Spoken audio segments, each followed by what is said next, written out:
So I want to show you one more thing that I glossed over in back when I created these equations, which are pretty hard to read.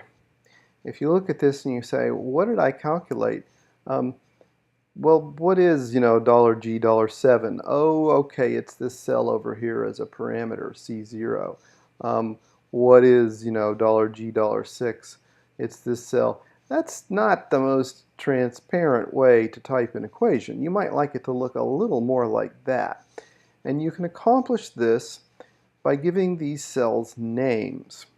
So if I click on this cell, you'll see it has a name already, which is G6.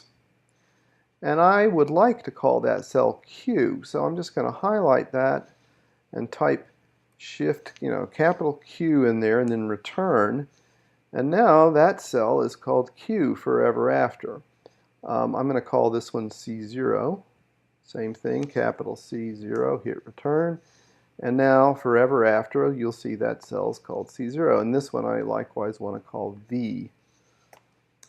Okay. Now I can redo these equations using those names instead of all this $sign stuff. So I'm going to say C0, I'm going to say Q here, and I'm going to say V here.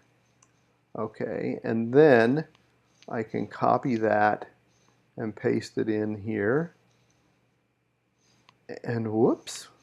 Oh, I killed my minus sign there. You see these numbers changed hugely, and that's a mistake because in my very first equation I clobbered the minus sign, which needs to be there.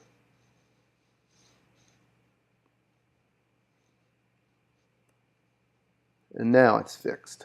Okay, so now my equation's a little easier to read. C0 e to the minus q times, well, okay, L3. That's because this is the column L, cell number 3, row 3, which is the corresponding time value. And here it's L4, L5, L6, L7, L8. But I think you'd agree that this is an easier equation to read. And the thing that makes it possible is giving the parameter cells names.